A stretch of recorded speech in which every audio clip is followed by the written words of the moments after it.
Bom, chegamos a mais uma aula e nessa aula vamos falar sobre operadores do Excel. Na verdade, vamos começar a falar sobre um dos grupos, que é o grupo dos operadores aritméticos. Nessa aula, nós vamos aprender a fazer cálculos com o Excel. Se você já tem o hábito de trabalhar com cálculos no Excel, isso é muito bom. Está de parabéns. Mas nessa aula, nós vamos reforçar o uso de todos os operadores e também as regras que nós devemos obedecer quando vamos trabalhar com cálculos no Excel. Eu separei aqui 7 exemplos para nós fazermos juntos. E nesse primeiro exemplo, um exemplo mais básico, nós vamos trabalhar apenas com uma soma. É claro que se você já conhece a função soma, um cálculo como esse, você acaba fazendo com a função soma. Mas aqui nós não vamos usar função, usaremos apenas operadores. Então, o nosso objetivo aqui é fazer um cálculo usando o operador. No caso, o operador de soma. Como que eu faço um cálculo no Excel? Você vai perceber nas próximas aulas que o sinal de igual, ele é um caractere muito importante no Excel. Inclusive, é ele que determina o início de uma função. Toda função inicia com o sinal de igual. Mas bom, isso nós vamos ver lá no assunto função. Porém, para trabalhar com operadores do Excel, essa regra não é muito diferente. O sinal de igual é tão importante quanto, e é ele que também dá o start para nós realizarmos os nossos cálculos. Ok? Então, quero fazer um cálculo no Excel. Qual é o primeiro caractere? Sinal de igual. Bom, o meu cálculo, a princípio eu vou fazer abaixo dos meus valores, mas eu poderia fazer em qualquer lugar, tá? Em qualquer célula de qualquer uma das planilhas, eu poderia colocar o sinal de igual e realizar o meu cálculo. Bom, o que eu vou fazer agora? Eu quero agora somar os dois valores de cima. E aí é importante deixar claro uma coisa. Toda célula, ela tem um nome. O nome de uma célula é a junção de letra e número. No nosso exemplo, pelo menos no nosso primeiro exemplo, nós queremos realizar um cálculo usando valores que nós já temos dentro de células. No caso, queremos usar o 90, que está dentro da célula C8, e o 80, que está dentro da célula C9. Para realizar esse cálculo, nós precisaremos fazer referência a essas células. Mas como podemos fazer referência a uma célula? Bom, partindo do princípio que você ainda não utiliza cálculo no Excel, eu vou mostrar agora as duas formas que nós podemos fazer referência a uma célula. A que não é muito comum e não será a que nós vamos usar durante o nosso treinamento é a de digitar a referência da célula. Ou seja, eu posso fazer referência à célula C8 digitando a letra C e o número 8. Quando eu faço isso, o Excel entende que eu estou querendo fazer referência à célula C8. Bom, em algumas situações, fazer referência dessa forma pode até ser útil, mas no nosso exemplo, nós não vamos trabalhar assim. E na grande maioria das vezes, nós não trabalhamos dessa forma. Eu vou agora, inclusive, apagar essa referência. Qual é a forma comum de se fazer referência a uma célula? É selecionando ela, clicando sobre ela. Então, nesse exemplo, depois do sinal de igual, eu vou dar um clique na célula que tem o número 90 e vejam que ele vai fazer a referência. Para eu poder selecionar uma nova célula, eu obrigatoriamente precisarei de um outro operador. Porque se eu não colocar um operador, quando eu selecionar essa nova célula, ele vai automaticamente substituir pela anterior. Vejam, quando eu selecionei a célula C9, ele substituiu a célula C8, que até então estava aqui. Então, a cada clique, ele vai selecionar a célula sem que mantenha as anteriores selecionadas. Para realizar os nossos cálculos, nós precisamos de mais células. E para selecionar mais células, é aí que entra o nosso operador. Depois da célula C8, eu vou colocar o sinal de mais. E com o sinal de mais, o Excel me permite selecionar uma nova célula, que é o que eu vou fazer agora. Então, o meu cálculo ficou determinado como sendo C8 mais C9. Nesse exemplo, nós estamos usando dois valores de duas células. Eu vou dar um Enter e percebam que ele vai realizar o meu cálculo. O interessante de realizar cálculos no Excel é que qualquer alteração que aconteça em uma das células envolvidas, ele automaticamente recalcula o meu total, recalcula o meu cálculo, certo? Bom, nesse primeiro exemplo, nós trabalhamos apenas com valores de células. No segundo exemplo, eu coloquei aqui, exemplo 2, menos 30. Por que menos 30? Nós vamos fazer aqui o exemplo de dois valores. Podemos, inclusive, usar os anteriores, não tem problema. E agora, eu estou dizendo que eu quero fazer uma soma. Vejam que o operador está aqui do lado. Eu quero, sinal de igual, 90 mais 80. Porém, no meu título eu coloquei lá, menos 30. Só que eu não tenho 30 em célula nenhuma. E agora? Como que eu trabalho com um valor que eu não tenho dentro de célula nenhuma? Bom, o Excel nos permite trabalhar com valores que estão dentro de célula e na grande maioria das vezes a gente acaba utilizando esse tipo de situação, esse tipo de referência. Porém, quando nós não temos o valor dentro da célula, nós temos a liberdade de colocá-lo direto no cálculo. E é o que nós vamos fazer agora. Vejam, o meu cálculo atual é sinal de igual, F8 mais F9. Eu preciso agora colocar menos, e se eu não tenho 30 em célula nenhuma e eu preciso colocá-lo no cálculo, eu digito o número 30. Eu vou dar um Enter e veja, ele pegou o 90, somou o 80 e diminuiu o 30. Tranquilo até aqui? Vamos então ao nosso próximo cálculo. No nosso próximo cálculo, perceba que nós continuamos trabalhando com os operadores de soma e de subtração. Vamos colocar valores dentro de célula. Vamos lá. Muito bem. Eu trouxe esse terceiro exemplo só para você perceber que um cálculo não precisa ser curto, que um cálculo pode ter quantas variáveis forem necessárias. E nessa operação, nós faremos o seguinte cálculo. Vamos lá. Sinal de igual. Seleciono o número 30. 30 mais 40 menos 50 menos 70 mais 20 menos 90. Fiz referência a 6 células e poderia fazer a quantas forem necessárias. Eu vou dar agora um Enter e ele vai realizar o cálculo para mim. Inclusive, o meu resultado, nesse caso, é um valor negativo. Feito? Bom, nesse quarto exemplo, nós vamos conhecer um novo caractere que até então nós não havíamos usado nas nossas operações. Esse caractere, ele é muito importante, mas primeiro vamos falar sobre um assunto muito importante. Vamos lá, vamos voltar um pouquinho no tempo. Mais ou menos lá na quinta ou sexta série você aprendeu a trabalhar com expressão numérica, correto? Expressão numérica eram aqueles cálculos gigantes, aquelas pirâmides invertidas, né? Que tínhamos conchetes, parênteses, chaves, e os cálculos eram bem complexos. Bom, naquela época a sua professora o ensinou sobre a ordem dos operadores, correto? Ela dizia a você, primeiro divide e multiplica, depois soma e subtrai. O caractere elevar a potência, que é o nosso acento circunflexo, ele se enquadra no grupo divide e multiplica. Ou seja, as primeiras operações do Excel são divide, multiplica, eleva a potência e só depois ele vai somar e subtrair. Ok? Se eu colocar em uma operação, por exemplo, vamos fazer aqui um exemplo errado, certo? Um exemplo errado seria, seleciono o 40, coloco o sinal de mais, seleciono o 50, a barra da divisão e seleciono o 2. Eu aqui estou dizendo que o meu cálculo é 40 mais 50 dividido por 2. Só que o fato de eu ter colocado primeiro a operação de soma não significa que é ela que vai acontecer primeiro. Pelo contrário, isso não significa nada. E em um cálculo como esse, a ordem de operadores do Excel é que vai determinar qual cálculo vai acontecer primeiro. Nesse caso, nós temos soma e divisão. Significa então que a divisão ela vai acontecer primeiro.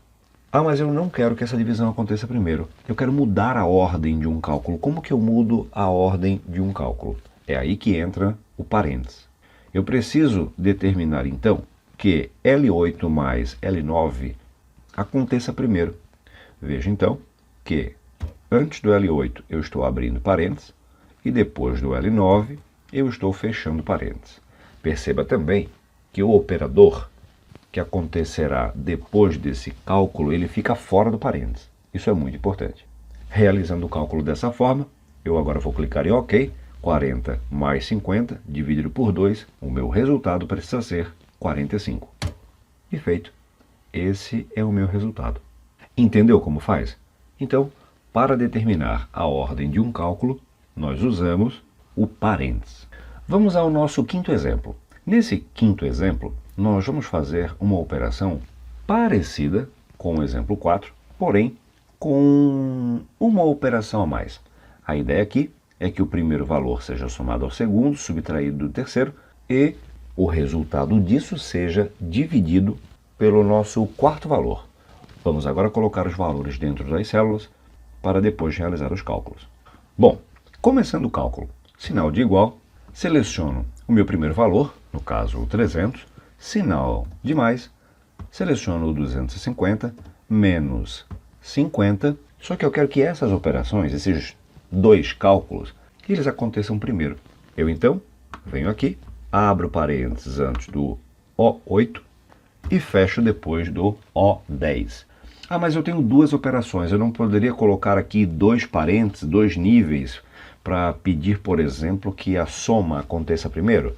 Bom, entre operadores que estão dentro do mesmo grupo, no caso soma e subtração, e também multiplicação, divisão e elevada potência, não importa a ordem desses cálculos, o resultado será o mesmo, certo? Se os operadores fazem parte do mesmo grupo, não existe uma ordem preferencial entre eles. Nesse caso, basta selecionar todo o cálculo e ele entenderá que soma e subtração devem acontecer ao mesmo tempo. Bom, cálculo feito, eu vou agora dividir toda essa operação por 5. Seleciono o número 5 e agora dou um Enter. Muito bem, vamos agora ao nosso sexto exemplo. E no sexto exemplo nós temos algo um pouquinho diferente aqui. Vamos lá. Eu vou colocar os valores e nós vamos entender o que precisa ser feito. Bom, nesse cálculo eu deixei uma célula em branco aqui no meio para que visualmente esse cálculo ficasse mais claro. Mas o que eu quero que aconteça, o cálculo que eu quero que seja feito aqui embaixo é o seguinte. Eu quero somar os dois valores de cima e quero que o resultado dessa soma seja multiplicado pela subtração dos dois valores de baixo. Ok? Vamos nessa. Primeiro passo, sinal de igual.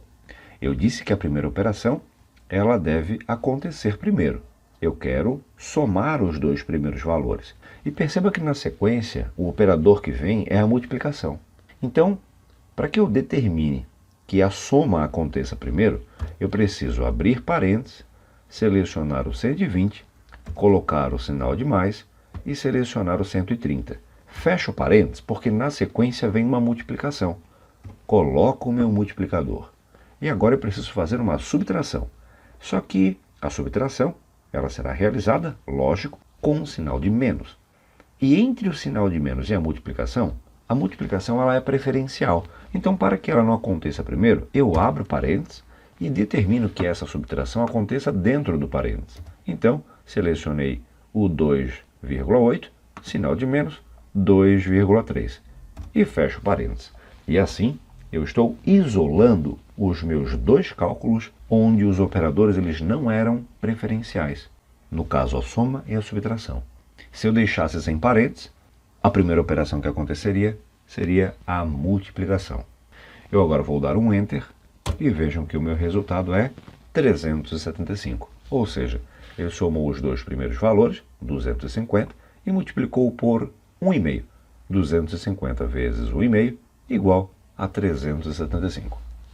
O nosso sétimo exemplo, ele fala de elevada potência. Eu trouxe esse exemplo só para você entender como que um cálculo de elevação à potência acontece. Porém, sabemos que no nosso dia a dia é uma operação que nós quase não realizamos. Mas vamos colocar a mão na massa e vamos ver como funciona esse cálculo. E se você não lembra mais o que seria essa elevação à potência, eu vou explicá-lo a você. Vamos lá. Sinal de igual, eu coloquei aqui o número 5 e pedi para elevá-lo à potência de 3. Seleciono 5, coloco o acento circunflexo para elevar a potência e seleciono o número 3. Eu então estou dizendo que 5 será elevado à potência de 3. Dou um Enter e retorna 125. Mas por que retornou 125? Porque 5 foi multiplicado por ele mesmo duas vezes. Ou seja, 5 vezes 5, resultado 25. E depois 5 vezes o 25. Dou um Enter, 125. Essa é a lógica da elevação à potência. E é assim que o Excel faz. Ok? Repito, é um operador que nós quase não utilizamos no dia a dia. Mas é bom que você entenda como fazer e como ele funciona. Ok? Eu vou agora trazer um exemplo para vocês de como trabalhar com cálculos, ou seja, usar esses mesmos operadores para calcular valores com porcentagem. Vamos à planilha. Bom, nós vamos falar agora de cálculos envolvendo porcentagem. Eu trouxe aqui 4 situações em que você, no seu dia a dia, pode precisar fazer cálculos envolvendo porcentagem. Eu quero tentar tornar esse processo o mais simples e óbvio possível, ok? Então, nós vamos a uma primeira regra para trabalhar com cálculos envolvendo porcentagem. E a primeira regra é, no Excel, quando nós vamos trabalhar com cálculos com porcentagem, nós não usamos soma e subtração, usamos apenas multiplicação e divisão. Nos nossos exemplos, nós vamos utilizar a multiplicação, por entender que a forma de funcionamento da multiplicação ela é mais lógica e será mais fácil para você entender. Porém, no nosso último exemplo, nós vamos trabalhar com a divisão, ok? Vamos então a cada uma das situações. E o primeiro exemplo, eu coloquei aqui, valor base. O nosso valor base é o 500. Eu quero agora fazer um cálculo para saber do meu 500 quanto representa 70%. Ou seja, quero saber quanto é 70% do meu 500. Se eu quero saber quanto é uma determinada porcentagem de um valor, o meu primeiro passo é colocar o sinal de igual, lógico. O segundo passo é selecionar aquele valor. Selecionei ele. E agora, como eu havia falado, nós vamos trabalhar com a multiplicação, correto? Então eu mando multiplicar por 70%. E quando eu dou um Enter, ele retorna o valor equivalente a 70% do meu 500. No caso, 350. Certo? Deu para entender essa primeira parte? Muito bem. Esse foi fácil. Nos 2 próximos exemplos, nós queremos o seguinte. Nós queremos saber quanto é o nosso valor, o nosso 500, mais 5,5%. E também queremos saber quanto é o nosso 500 menos 3%. Vamos ao primeiro exemplo. E eu aqui separei 2 formas de fazê-lo. Essas 2 formas chegam ao mesmo resultado. Eu trouxe as 2 para que você escolha qual você entendeu como sendo a mais fácil, ok? Primeiro exemplo. Sinal de igual, eu vou selecionar o meu valor, no caso o 500, e eu vou mandar multiplicar. Até aí, tudo igual. Só que agora eu não posso mandar multiplicar por 5,5%. Porque se eu mandar multiplicar por 5,5%, a resposta que eu vou ter é o equivalente a 5,5%, ou seja, 27,5%. 27,5% representa 5,5% do meu 500. Mas eu não quero saber quanto é 5,5%. Eu quero saber quanto é o meu valor, o meu 500, mais 5,5%. Bom, chegar aos 5,5% foi fácil. Eu agora preciso fazer com que ele some o meu valor. E perceba como essa forma ela é muito fácil, muito lógica de se entender. Vamos lá. Se eu pegar o meu valor, o meu 500, e eu multiplicar ele por 100%, a resposta será ela mesma, correto? Vamos fazer um exemplo aqui. Ó. O meu valor vezes 100%, resposta 500. Isso significa que se eu multiplicar o meu valor por 105,5, eu vou ter o meu 100% mais 5,5%. Correto? É isso mesmo. Partindo do 100, o que eu acrescentar a esse 100, em percentual, lógico, o que eu acrescentar é o que ele vai acrescentar no meu valor. Então, tomando como ponto de partida o 100, fica fácil de calcular acréscimos de porcentagem. No exemplo de baixo, a lógica ela é a mesma, só que eu vou fazer de uma forma um pouco diferente. Vejam, selecionei o mesmo 500, mandei multiplicar por, abro parênteses. Lembra da aula sobre formato de porcentagem? Lembra que eu comentei sobre essa conversão entre decimal e porcentagem? Ou seja, 100% para ser transformado em decimal, ele precisa ser dividido por 100. Ou seja, 100% é a mesma coisa que 1. Então, se no meu cálculo eu mandar somar 1 ao 5,5%, eu tenho o mesmo resultado, porque 1 mais 5,5% é o equivalente a 105%, certo? Eu dou um Enter e ele retorna o mesmo resultado. E para o exemplo de baixo, vamos lá. Sinal de igual, partindo do mesmo 500, selecionei ele, eu vou mandar multiplicar e eu quero agora diminuir 3%. Vamos lá. No exemplo anterior, partindo do 100, nós queríamos acrescentar. Queríamos acrescentar 5,5, mandamos então multiplicar por 105,5, 105,5. Nesse exemplo eu quero diminuir. E se eu quero diminuir, do mesmo 100%, nós vamos agora diminuir essa porcentagem. A porcentagem é o 3. Partindo do 100, diminuindo 3, nós vamos agora multiplicar o nosso valor por 97%. E eu chego então ao meu valor, ao meu 500, menos 3%. É como se eu fosse dar um desconto a esse valor. Uma outra forma de fazer esse cálculo e que pode torná-lo mais lógico é, seguindo o exemplo de cima, sinal de igual, seleciono o mesmo 500 e mando multiplicar por, abro parênteses, 1 menos 3%. Fecho parênteses, dou um Enter e o resultado é o mesmo. A lógica é a mesma, certo? Se por um acaso for mais óbvio, mais lógico, ao invés de usar 1, usar 100%, não tem problema algum, ok? O resultado é o mesmo. Bom, vamos agora à nossa última situação. Neste último exemplo, eu quero saber quantos por cento 400 representa sobre o meu 500. Quanto o meu 400 representa sobre o 500? Vamos lá. Sinal de igual. Se eu quero saber quanto um determinado valor representa sobre o outro, eu preciso selecionar primeiro o valor que eu quero saber, né? No caso, o meu 400. Selecionei o 400 e quero saber, usando agora a barra da divisão, quanto ele representa sobre o meu 500, certo? Então, 400 dividido pelo meu 500, eu dou um Enter e eu sei que ele representa 80%. Ah, mas veio no formato decimal. Muito bem, eu venho aqui, aplico o formato de porcentagem, está tudo certo. E assim eu sei que 400 representa 80% do meu 500. Feito? Muito bem, espero que todos esses exemplos tenham ficado muito claro para você. E que a partir de agora, você use cada vez mais cálculos em planilhas de Excel e não mais em calculadoras. Combinado assim? Um forte abraço, até a nossa próxima aula.